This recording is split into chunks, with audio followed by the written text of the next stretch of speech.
Good overnight evening to all of you watching us here from day one, as we are back actually from day one. Hopefully that went through. As always, we grab the mailbag to start. Let's see what we have available there. While we're grabbing that tonight, Art Bell gets to meet somebody I have a good feeling everyone listening will have heard of, even if you do not normally keep in the paranormal, supernatural, or alien realms that Art Bell normally divulges into. As tonight's guest on Midnight in the Desert with Art Bell is nothing other than Neil deGrasse Tyson himself. This originally aired on October 25th. October 29th, my apologies, of 2015, where Art did bring in and welcomed in Neil deGrasse Tyson as his guest. We will start out in the adventure while they start with their show.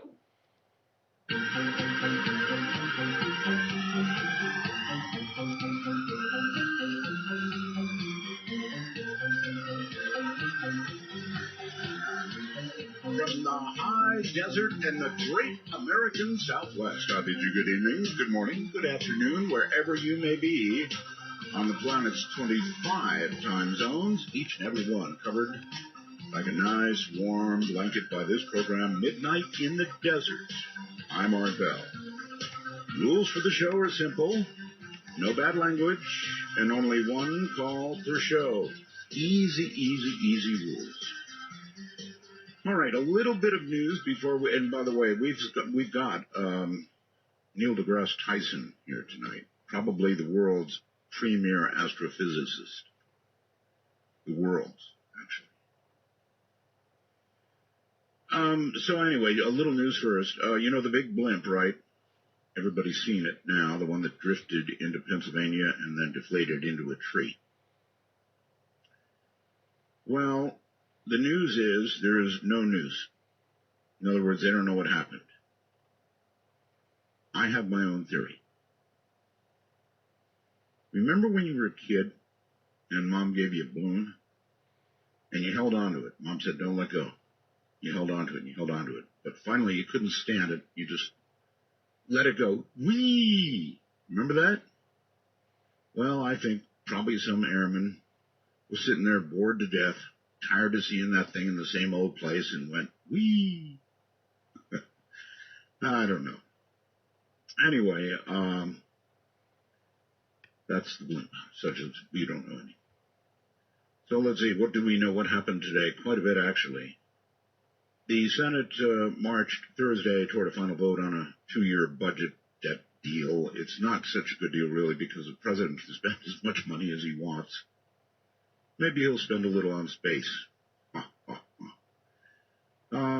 It's kind of scary, you know. We don't like the government shutting down, but it allows for virtually unlimited spending, and in the hands of the wrong person. Actually, that's the whole government we're talking about. The success or failure of the Syrian peace talks this week, fat chance, is tied to the fate of one man who's not even at the table, President Assad of Syria. So, Iran, Saudi Arabia will be there at a table along with their powerful partners, Russia and the U.S. Again, I'm going to say this. I think the whole mess in Syria is the most dangerous damn thing anybody's ever seen in their life. It's a proxy war going on there. The Russians are bombing the rebels who want to overthrow Assad, and the Russians don't want Assad overthrown. We probably have mixed feelings on Assad now, but we're bombing ISIS. And today also the Pentagon said, by the way, that it's going to be boots on the ground, actual combat in Iraq. Deja vu, right? All over again. I'm very worried about that. One mistake, and we sort of do a reset on the planet. China has now made the decision to abolish the one-child policy. Now, this may have to do with their lack of growth recently. Not lack of growth, the slowing of growth. So I guess if you can have 2 children, you have more productivity, question mark? You have to feed a lot more people, certainly. I wonder if they did it because of growth. Okay, so George Bush emerged from the third Republican debate in crisis. Supporters struggling to understand why they should keep giving him money. Trump, of course, said he was one of the winners. And one other item. Tonight, XDS, we feed XDS. It's a satellite service. And they tell me that there may be a brief interruption at some point in the show, in which case they'll just put up a backup show for about 2 or 3 minutes, whatever happens. So if that happens to you, stations, blame AT&T. I know I blame them for mostly everything else. One last item, there was a 767 aircraft, another one, in as many months, that caught on fire on the runway. It was not a pretty sight. Everybody got out, but there were about 15 injured. Some of those were actually pretty serious. So, here we go again. Engine fires. All right, stay right where you are. Coming up in a moment, Neil deGrasse Tyson will honor the show with his presence. I'm Art Bell from the middle of the desert, just adjacent to Area 51. You hear that, Neil? This is Midnight in the Desert. As always, we return when the musical bumper returns.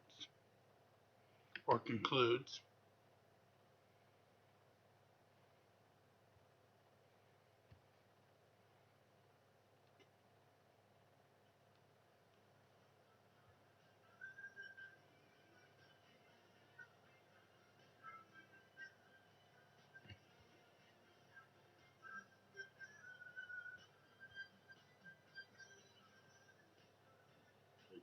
On the wild side of midnight, from the kingdom of Nye, this is Midnight in the Desert with Art Bell. Please call the show at 1-952-225-5278. That's 1-952-CALL-ART. Don't do that yet, though. Coming up now, Dr. Neil deGrasse Tyson was born and raised in New York City, where he was educated in the public school system, clear through graduation from Bronx High School of Science.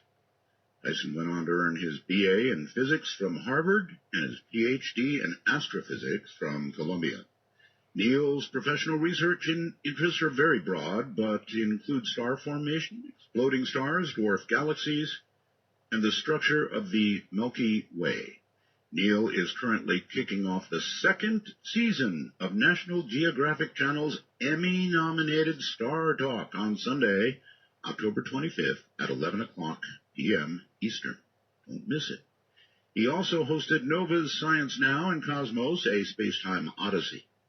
Neil is the 5th head of the world-renowned Hadron Planetarium in New York City and the first occupant of its Frederick P. Rose directorship. He is also a research associate of the Department of Astrophysics at the American Museum of Natural History and the man who was at the very least an accessory to the premeditated murder of the once glorious planet Pluto. Welcome to the show. Okay. How you doing? Second, where you are on the Pluto debate. Nowhere, really. I just read that and I thought, cute. Well, you antagonize well. Yes, well, it is said. Since we have it as a subject, actually, I'm nowhere on the Pluto debate. I just thought it was cute. The question is, why did you think that Pluto should be demoted as it was? Well, just to be clear, I got implicated going back now 15, 16 years. We were redesigning the Hadron Planetarium and the facility, the building that contained it. And in that redesign, we're creating an entire new modern astronomy museum. And in that museum, it's like how we're cutting metal, and we want to cut metal. If we're going to cut metal, we want, content of high shelf life. And so we looked at Pluto and said, Pluto looks more like these new things that have just been discovered, these Kuiper Belt icy bodies in the outer solar system. They look more like each other than either one of them looks like any of the other planets in the solar system. So all we did was group it with this new swath of this newly discovered real estate called the Kuiper Belt. We didn't demote it. We didn't give it a new name. That all came from other people. But this got noticed, and people said, how come you didn't group it with the rest of the planets? You must be anti-Pluto. And that's when all the hate mail started coming in from primarily third graders. Really, third graders. Yes, indeed. Well, it's all over. A few years later, an official vote would be taken by the International Astronomical Union, formally sort of demoting it from its planet status to a dwarf planet, with new definitions of what that even means. Well, it's all over the internet that you were part of that.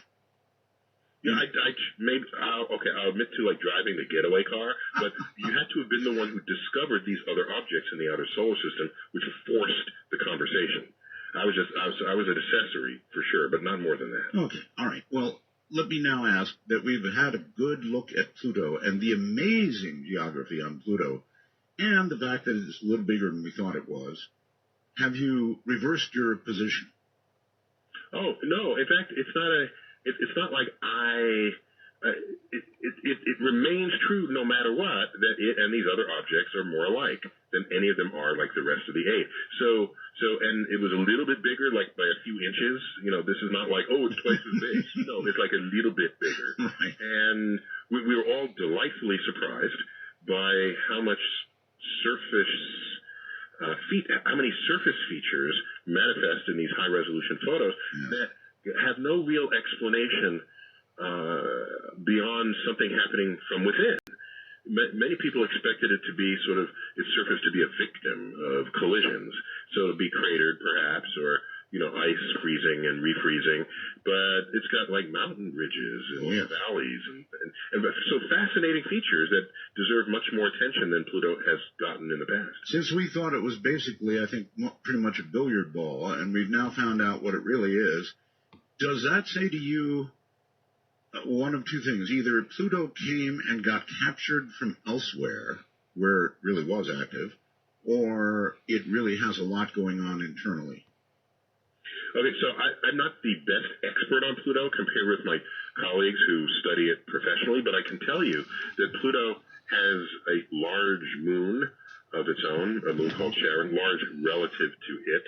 And in fact, it has the largest moon relative to it as a host planet than any other planet in the solar system. Next comes Earth. Earth and its moon, we have a pretty big moon compared to us.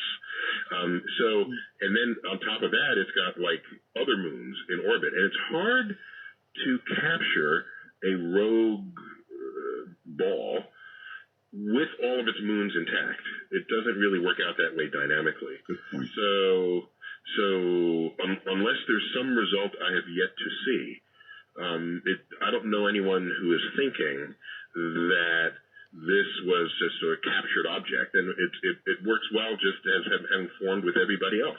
It orbits in the same direction around the sun as the rest of the objects in the plane of the solar system. And so even though it's tipped pretty far out of, nearly 30 degrees out of the plane of the solar system, one of the oddball features of Pluto that left people suspicious of its planetary allegiance, going back 40 years, by the way. But generally, if you're captured, you have an orbit that's more weird than even Pluto's orbit. Sure. So that means internal heat, volcanic stuff, radiation, something. Yeah, I mean, if you're going to make mountains, something's moving around on the surface of your object. And so, no, it remains a frontier. And the data are coming back slowly because to get the spacecraft to Pluto as quickly as my colleagues managed to get it there, because the number one rule in all of science is you want your experiment to be finished before you die. And Pluto is really far away. So the way to accomplish this is you make the lightest possible space probe, and you put it on your most powerful engines, and this gives you very high acceleration away from Earth. In fact, it passed the orbit of the moon in like 9 hours, something of that order, whereas it took the astronauts 3 days to get to the moon. That's how fast this thing was moving. Ooh, it was screaming. Yes, so the reason why I'm dragging you through those details is that they could have given it multiple means of transmission and data taking and high bandwidth, but that would have cost weight, and then it would have taken much longer to arrive at its destination. So as it is, the transmission back to us and the data taking of Pluto itself happen through sort of the same channels within the electronics. And so it's a very slow going in the obtaining of the data from Pluto, and they'll continue to feed us for many, many months to come. What's the baud rate coming back, do you know? Probably about... I don't know the exact rate. Low. I don't know it's high enough to, so you're not there forever, but the point is, it could not give us data simultaneously while it was flying by Pluto. So all of our knowledge of what it was doing was on sort of models of its trajectory and what we expected it should have been doing while we were not communicating with it, because it needed every bit of its electronics to obtain the data during that flyby. And there it is, traveling for 9 years, and then it's like a few hours in a flyby of Pluto before it emerges on the other side, headed for other destinations in the Kuiper Belt. All right. Well, now I want to ask you about the really, really, really big story. I sort of broke this early on. Not the first, I'm sure, but probably the first big one. Was in the Washington Post. I'm talking about this star that has, and the headline was, serious scientists talking about an alien megastructure. I call it KIC 8462852, I believe. KIC seems like an easier name. Yeah, that's right. Kepler, of course, is now conveniently disabled for the moment, so we can't continue to look with Kepler, but what they did find caused one scientist to really, open her eyes quickly, pass it on to scientist Jason Wright at Penn State, and he said the word aliens. I would think that before any scientist, any astrophysicist would utter that word, they would think about their career, their family, their life, everything ahead of them before they would even suggest that word. It is, though, a fascinating story, and I'd like your take on it. Well, sure. So, we all love the aliens. Don't get us wrong here. The issue is if you come upon something that you do not understand, and you're a scientist, history of the exercise in coming upon things you don't understand tells us that, to echo a comment I first heard made by Carl Sagan, the most extraordinary explanation is not likely to be the most likely explanation. This is a simple recounting of the things scientists have come upon that they did not understand in the past. And so for them in a press release to say, we don't know what it is, could be aliens. No, we don't know what it is. It could be a new kind of star system that we haven't studied yet. It could be a new kind of orbital dynamics that we haven't learned yet. I would go through a list of maybe 150 things personally before I would land on aliens as a possible explanation for it. All right. Well, I don't know if their list was that long, but they did say they virtually went through everything they could think of before they got to anywhere near that word. I guess the one standing item it still could be would be a comet swarm, they're suggesting, but the odds of that are very, very low. Yeah, whatever those odds are, it is surely higher than it being an intelligent alien civilization. That's all I'm saying. And so you would just the history of this exercise, that's all I'm saying. You could spend your life as a scientist exploring the least statistically, when I say statistically likely, again, I'm basing it on the things that were mysteries in the past that got solved, okay? And we learned that they were not solved by aliens or new forces of nature or God or spirits, right? They were solved by known laws of physics in a new way that we had yet to explore. Given that track record, I'm simply saying that I would not lead with that explanation, and I would make sure I could rule out comets. And then, by the way, I would still say, I just don't know what this is, and I would need better data before I start commenting that it might be intelligent aliens. By the way, I'm not faulting people for arriving at conclusions to interpret things you don't understand. We have an urge to need to have an answer to things. This is one of the greatest drivers of sort of religious text, because you go to your religious text because it has answers to things you don't know anything about, like what happens after you die and how did it all get here. And then you have an answer, and then there's comfort in having an answer. Whether or not you choose to investigate the answer to see if it's in fact held up by data, doesn't matter. You have an answer. The most successful scientists are not the ones who invoke answers that have no supportive evidence in the face of ignorance. They just say, I will pose more experiments until I have enough information to judge what it is I'm looking at or what it is I've tested. Okay. And that's what distinguishes successful scientists from not. Well, I'll tell you this. It got everybody excited enough so that virtually every radio telescope on Earth right now is pointed at that, listening really closely. Exactly, because we don't know what it is. Not because we think it's aliens. There's an important distinction there. We are perfectly content standing on the precipice of what is known, peering into the unknown and saying, I have no idea what's out there. And I have a hint that here's something in particular I don't know what it is. Let me design more experiments to find out. And then when I have something reliable, I'll report on it to you. You'll be the first to know.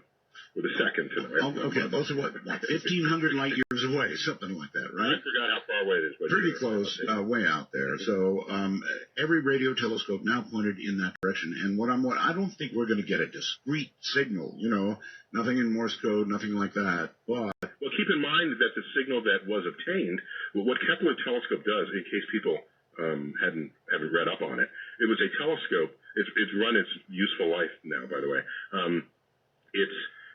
It was conceived and designed for one purpose: to discover Earth-like planets around Sun-like stars. Right. And so it had a target list, and it focused in one direction in the sky. And because planets are so dim relative to their host stars, the way this was going to measure it was to look for what we call transits of the planet across the surface of the sun, and which would require, of course, that the star system you're observing is edge on to you. Because if it were face on, then the planets wouldn't go in front of the star, and then you would see nothing. Right. There's nothing to notice. Sure. So if it passes in front of the star, and you're monitoring the intensity of the light carefully, you will see the light dip ever so slightly, because the planet is blocking out some of that light. And then the dip comes back up, right, as the planet moves off the sun's surface from transiting across. And then if you see this repeat, then you have things like the size of the planet, you have the orbital time, sure, you can deduce a lot of information. And the Kepler telescope produced a catalog, released a catalog of 1,800 planet candidates. And by the way, there's more data in the pipeline still to come. But those are the ones that were secure enough to actually put out a press release on. And in there is this one object that has this peculiar eclipsing pattern, this peculiar darkening of the star relative to all the other planets that have been discovered and any expectation we would have for what's going on around it. And we discover new stuff all the time in the universe. And for that reason, I think astronomers are some of the more humble among professions who are out there, because we are dumbfounded all the time. We discover black holes. Who ordered that? The expanding universe. Who ordered that? Dark matter, dark energy. We'll get to all of those, but you've got to admit, 22% occlusion is just incredible. I mean, 10%, 12%, 22%. It's a mystery. It's a good one. I mean, Venus would only dim it by what, 1%? Yeah. It's 1/100th. It's less than that. It would dim it by, less than 1%. That's correct. So something big is going on.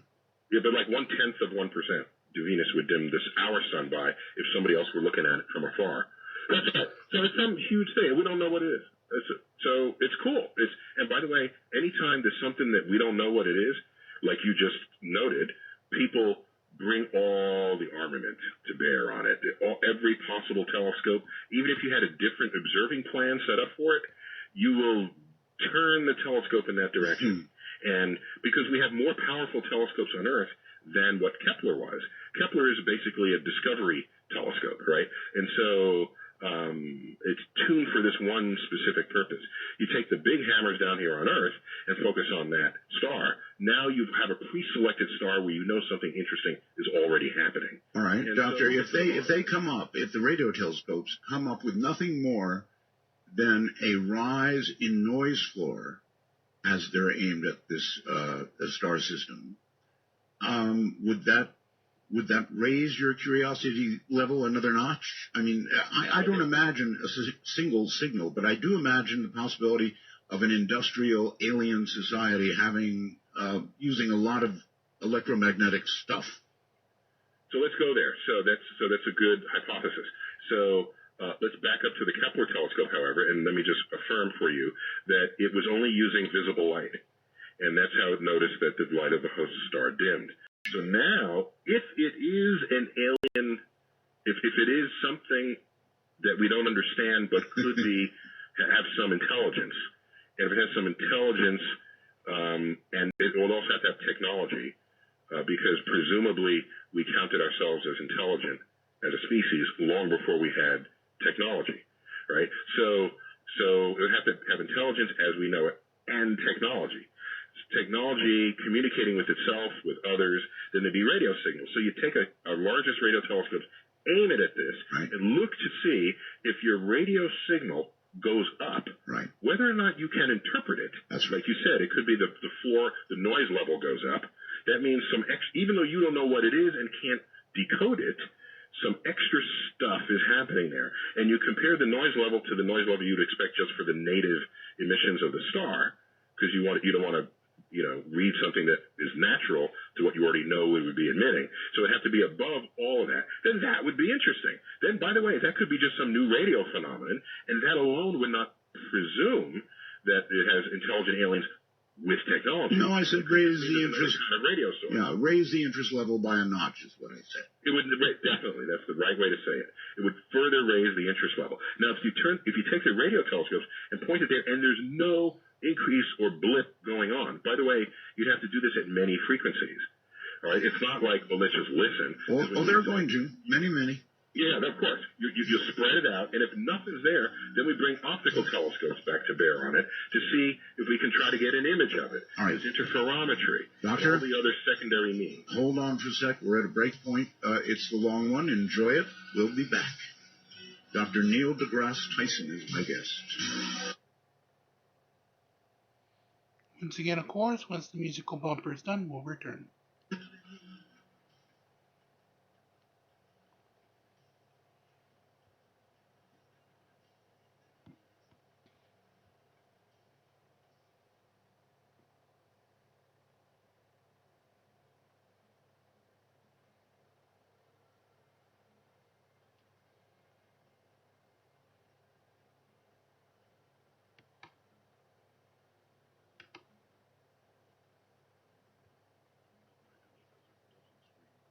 We trust you, but remember, the NSA, well, to call the show, please dial 1-952-225-5278. That's 1-952-CALL-ART. We're honored this night with the presence of Dr. Neil Degrasse Tyson. And, John, guess my pre-show notes can't be right. Judging from what I've heard, I mean, it says here that he was prepared to come on tonight and completely reverse his position on the frequent transit in our atmosphere of UFOs. So, guess I was wrong about that. Doctor? Hey. So you're putting words in my mouth? Is that what you're doing?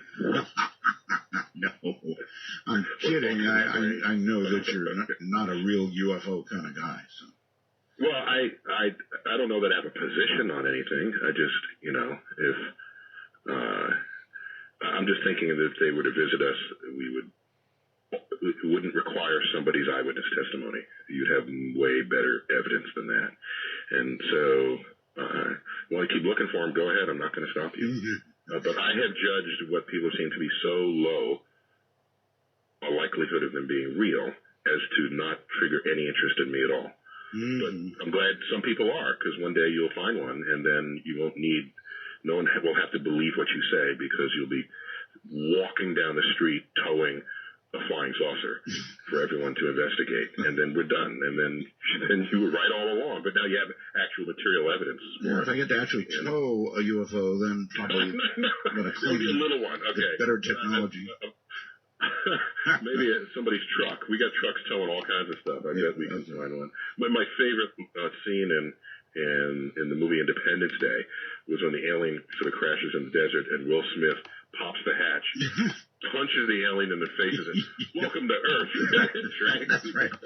You know, actually, I think that's about what would happen in real life. Let's say, I'm thinking so too. Yeah, if something landed, the door opens, the ramp comes down, the little green guy starts down the ramp. He would be so full of lead before he got to the bottom of that ramp that he'd be rolling. 300 million guns in the United States would greet him first. Then we'll hand him over to the military. So.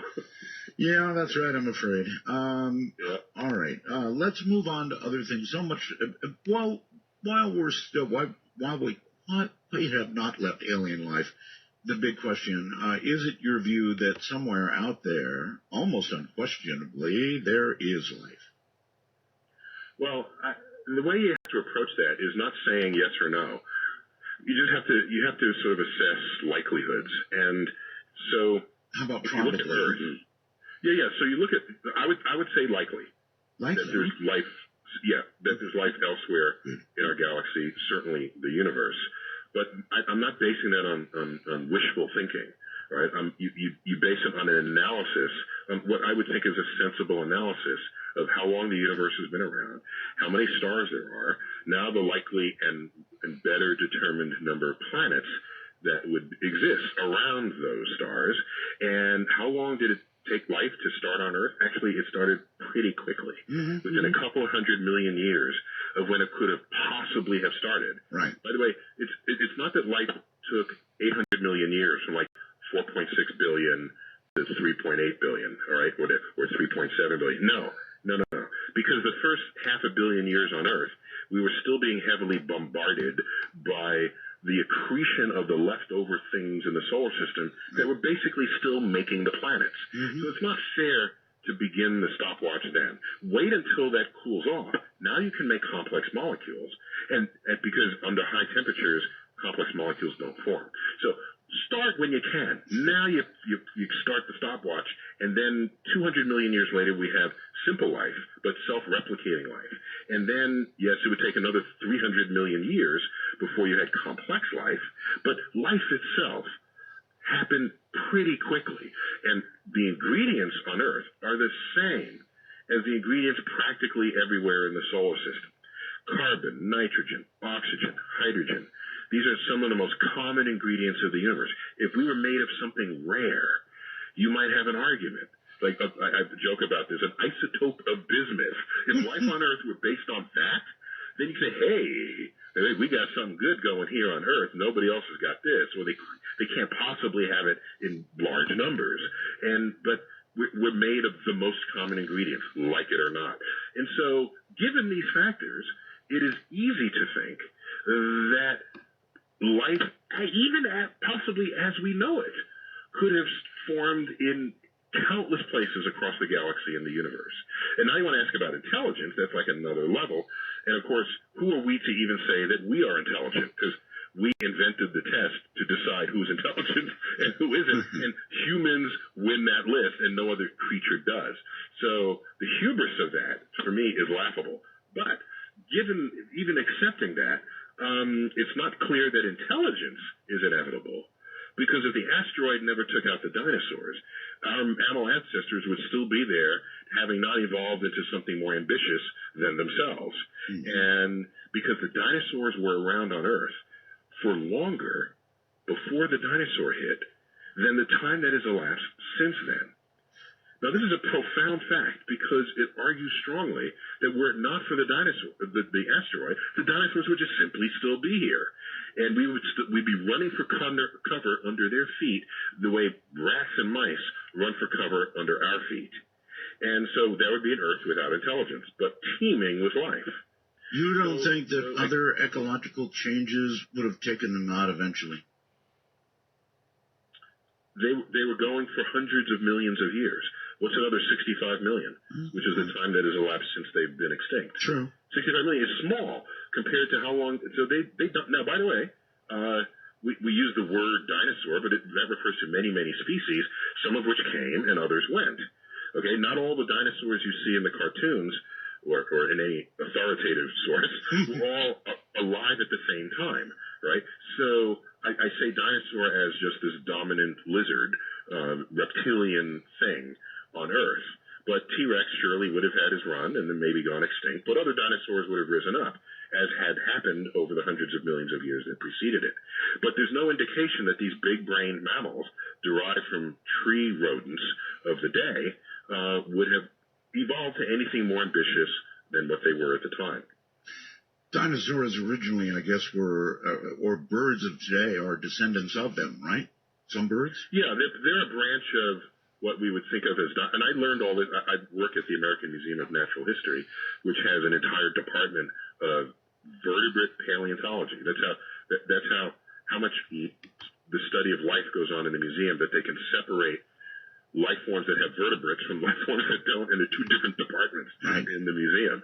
So vertebrate paleontologists, these are the dinosaur hunters, and I learned from them. I didn't know before I've been at the job for 20 years, but being near them sensitizes me to all these things that they know and that they study, including the fact that birds are direct descendants of dinosaurs. But colloquially, when we say dinosaur, no one is thinking bird. We're thinking T-Rex. We're thinking the dinosaur formerly known as Brontosaurus.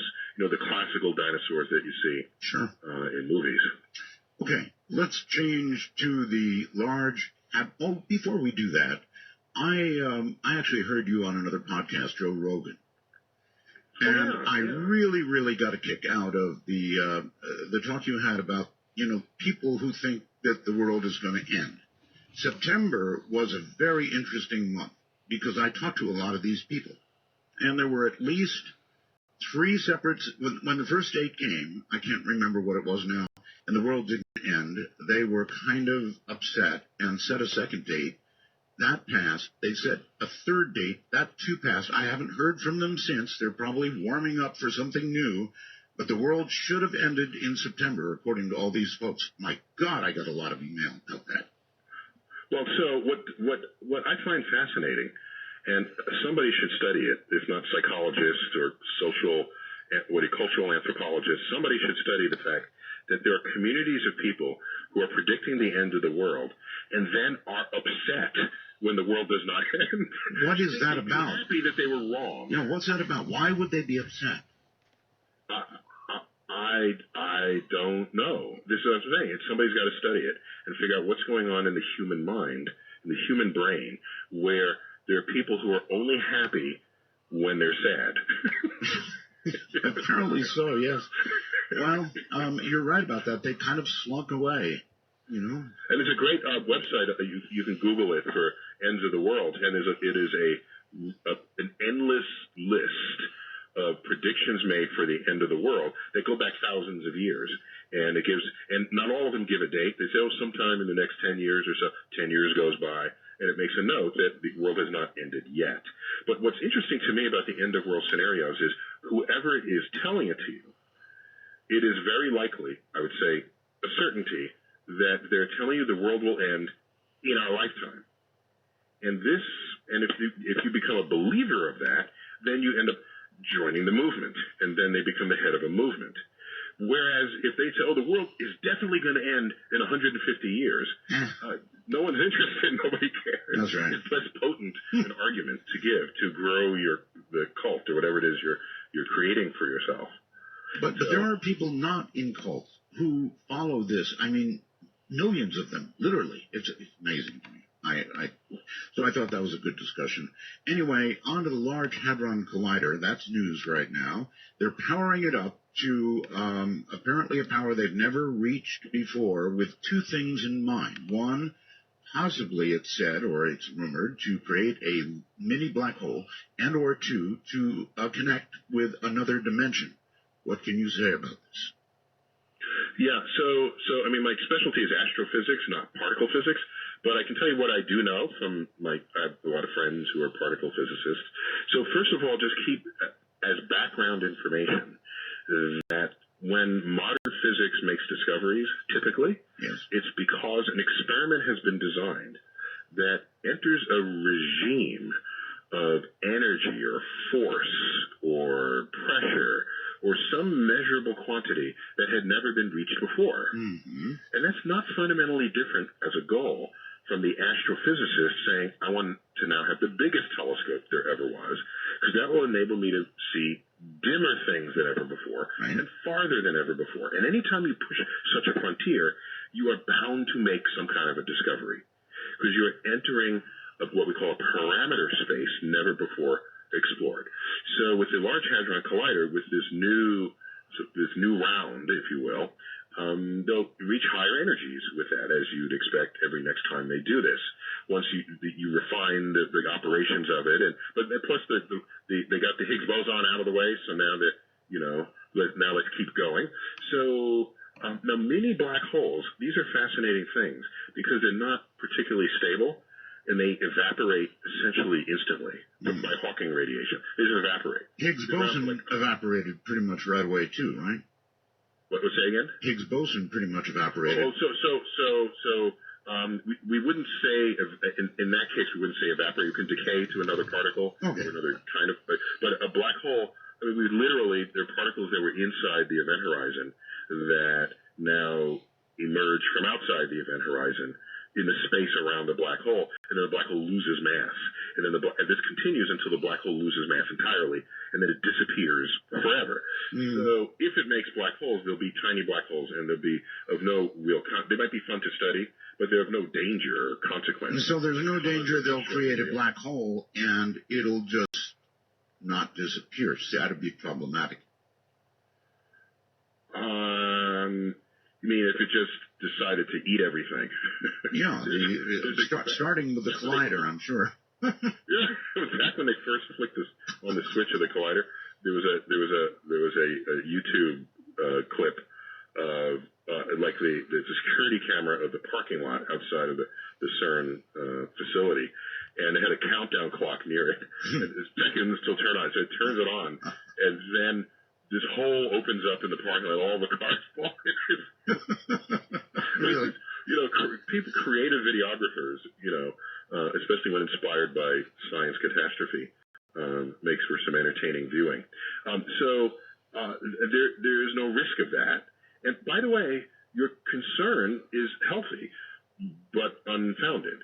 What I mean by healthy is one should always ask, what is the risk? Could this happen? Could this possibly be? And if you look at the history of these kinds of experiments, everybody's worst nightmare was never realized.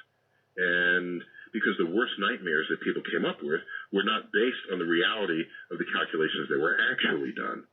And so, we'll just look for more discoveries of things. And I don't even know what next particle they're looking for.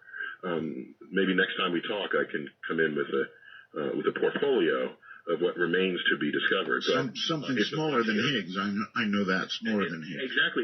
Well, consider that there are three kinds of discovery. There's, I think something will be there, and I'll look for it, and lo and behold, I find it. And that gives credence to my hypotheses that I put forth to begin the experiment. But another one is, it should be there, and I look, and it's not there. That's almost as interesting, maybe more interesting, than finding what you're looking for, if not finding what you're looking for. And then a third one is you find stuff that you never even dreamt should be there. And these are three fascinating outcomes. Or how about this one? Something happens that you weren't prepared for. Yes, that can happen at any time. Yes. Yes, well, that's the one everybody worries about. And I'm not saying it's going to happen, but if you were to ask a scientist at CERN, what is the risk of something catastrophic occurring? How would they answer, do you think? Yeah, I don't know, but that's a great. Let me think of a way to pose that question slightly differently. So it would be: are you prepared for something to happen that you're not prepared to happen? I mean, that's kind of what you're asking. It is. And I guess by definition, the answer is no. By definition. However, you can quantify some of those risks. For example, at a baseball game, there's a ball thrown 90 miles an hour. Right. There's a bat swung at 90 miles an hour. And if any of those gets loose, it can fly into the stands and hurt you. So you say, watch out for the possibility of these flying into the stands and hurting you. And you can ask, what would a rotating bat going, 90 miles an hour do to the human body? You can calculate this and figure this out. And so even if it never happened, of course it has happened, but even if it never happened, you can judge what kinds of things can go wrong based on what you know you do on the baseball field, or based on what you know you do in a particle accelerator. There's a limit to how much energy can possibly leak out because you know how much energy you're putting in. You don't get energy from nothing. Yeah. So you can contain your concerns in some way, but I have to concede at some limit, if you never can anticipate it, something could happen that you've never anticipated. Well, in a major league ballpark, you can put up a fence, and so you probably limit your liability when somebody gets whacked, because they're not going to get whacked. Exactly. Yes, but so maybe my example wasn't as good as it could have been. I'm not sure putting a fence up around CERN is going to cut it. Well, the Mets are in the World Series, so I have to mention a baseball. No, that's fine. But fence, that would be interesting. It would keep the baseballs out of CERN, but that's about it. Keep the nutcases out, maybe. So this is about to happen, I guess, within the next few days, or it's happening now. I don't know. Yeah, I don't remember when the next phase is, but it's soon. It's very close. Black holes are really interesting. By the way, I got to tell you, we would have had something 3 or 4 times more powerful than this had the budget not been cut to zero by Congress in 1993.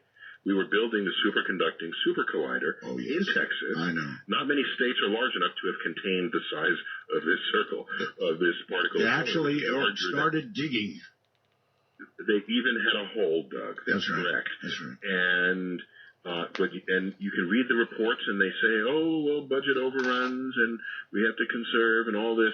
And I have a different interpretation of what happened. That it's very simple. That in 1989, peace broke out because any previous budgets that funded particle accelerators got funded because people knew in the 20th century that physics mattered. A physicist is an expert in matter, motion, and energy.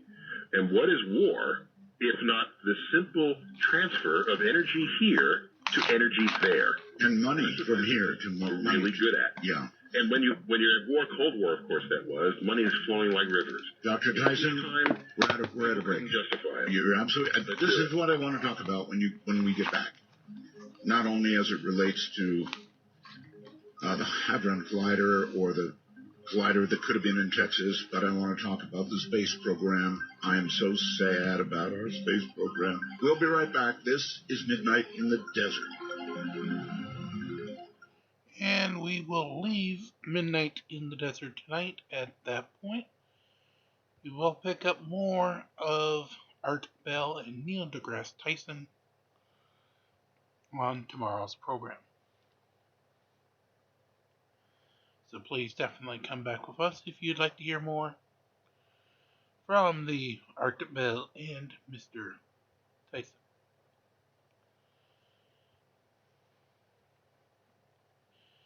In the meantime, however, we're not going to quite put the kibosh on the show immediately yet.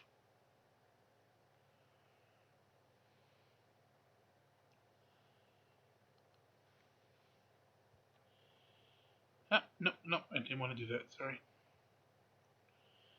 Just go to Anthracite Palace while I get something queued up for us.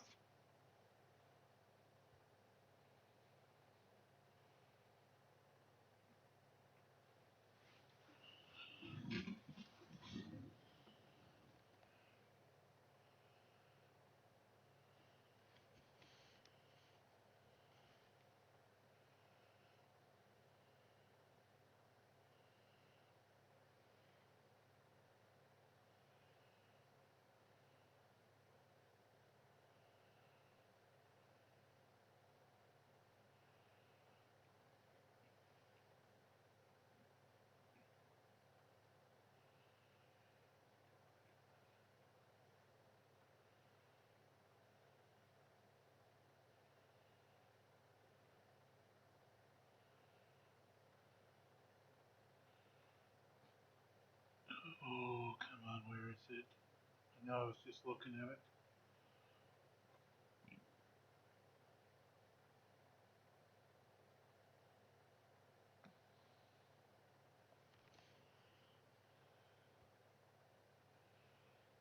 Oh, got a ring. So let's see if we can do it again.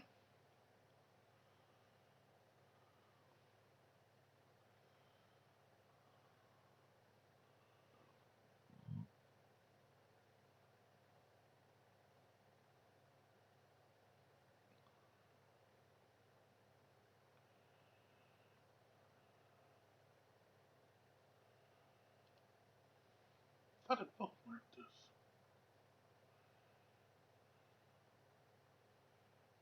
Oh, sorry, I gotta click D to battle.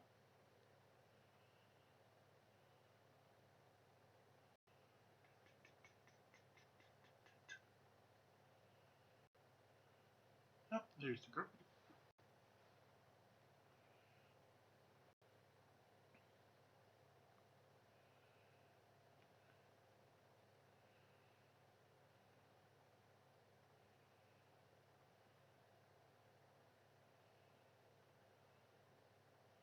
Yeah, let's go with that. We'll polish off something we normally do in part 2, but we haven't done in a while. We'll have our taste of Karens.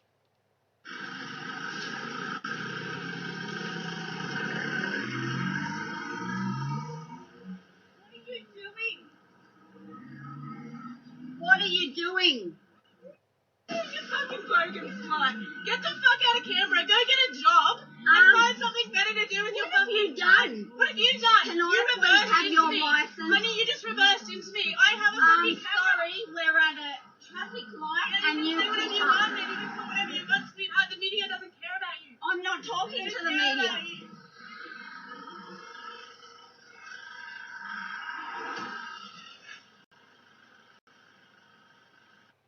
What's that? What are you looking for? Don't you What are worry. you looking for? Did you see that? Maniac. Yeah, I am. Get the fuck out of Canberra, because there are a lot of us. Oh! Oh, she just flipped her car! Sorry, Emma. She just flipped her car! You fucking idiot. You Oh, are fucked. she pulled out trying to go around her, and then she flipped her own car. So I'm literally shaking right now because I came to a restaurant to shoot content, and they just discriminated against me and told me that I'm not allowed to sit down and eat food because I don't have a vaccine card. And I'm just beside myself at the fact that these people right here can say that it's not discrimination. What do you call that? You're trying to do your job. Everybody's trying to do their job. Do you understand what happened in the 1940s in Nazi Germany when people had to pull out cards there? It's discrimination. Yeah, get a manager because I have a large following on my account and I'm putting this place on blast.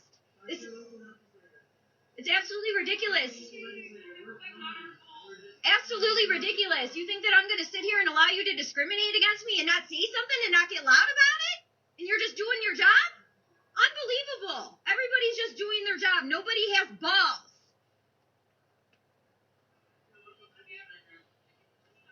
I'm not going to step outside. I'm waiting for the manager.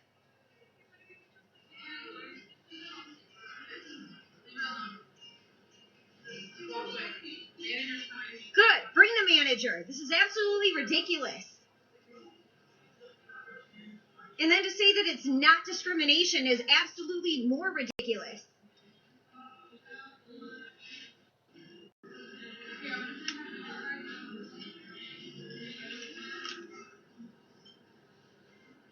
I'm literally shaking right now. So I came out because I wanted to shoot some content for One God, and I came here to have some lunch, and then I was going to shoot some content. I was told that this type of place was open. This is the first time that I've been discriminated against since they started this jab card thing, and I don't go out into public because of it. And I came in here, and they told me that I can't sit down, and I can't have lunch because I don't have a vaccine card. Are you freaking kidding me? Unbelievable. And everybody just sits here and has nothing to say. Bunch of freaking weaklings. Nazis, sheep, losers. All right. You good? Call the police, please. I'm waiting. Unfortunately, the phone's not working. Oh, the phone? You want me to call them? Yeah. You want me to call them? Yeah. So I will. Go ahead. Give me my money back. Now. I'm not going to deal with a belligerent customer. I am not belligerent. You are. You are just fucking respectful, dude. I did not disrespect you. Oh, you didn't? No. You didn't? No. You didn't. So when I pick up a dollar motherfucking item and you want to throw it at me I did not and throw tell it. me that you motherfucker bullshit. I put it back. No. This is what you did. I'm gonna show you what you did. I'm right here. $1. $1 fucking dollar is what it says, right? So I bring it up to your counter. You say it's the wrong price. I take you over there to show you it's $1, and you go like this, and you say, I ain't gonna change it. Give me my fucking money back. You're not gonna disrespect me. Your phone don't work. I'll call the cops. Give me my money back.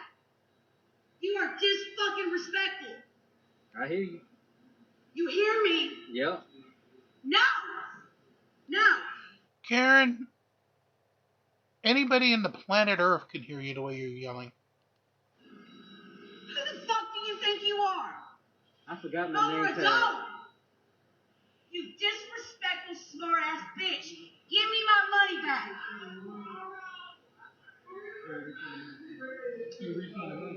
Refund my fucking money.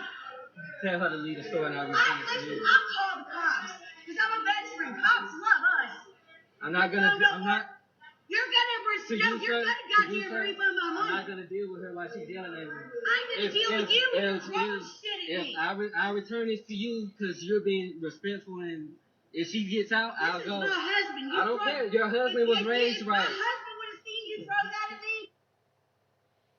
One more, Karen. Your bars, love, I can't save you. Sorry. I'm bad, what's okay? Shoplifting. Oh, That's all. shoplifting? Yeah, you're Oh, not allowed. you fucking half-faced fucking cow. Who do you think you are, eh? You're not I allowed. look up, get fuck off, you Get out. Here you know what I always say? Time to out and friends of you. Get out of fucking you. So that one must have either been an Irish or a Welsh Karen on that last one. As always, please make sure you do like, share, and subscribe. Get us to those goals of 5,000 views, 1,000 subscribers on both Boxing Extras and YouTube. Well, pay attention to us. Start sending us items that we can send to you, our nice watchers of the program. CoinBase and Ibotta are below. Fill them out. I've been plugging them every day, so I'm not going to bother as much here. You know, if you want them, there they are. Until we do return tomorrow, of course, make sure your battles in Dominion are awesome, that you like, share, and subscribe, and kind to one another. And make sure you do come and join us again tomorrow as we continue to march on, as always, here from day one. Have a great night, and we'll see you tomorrow night at the same time for more Neil deGrasse Tyson.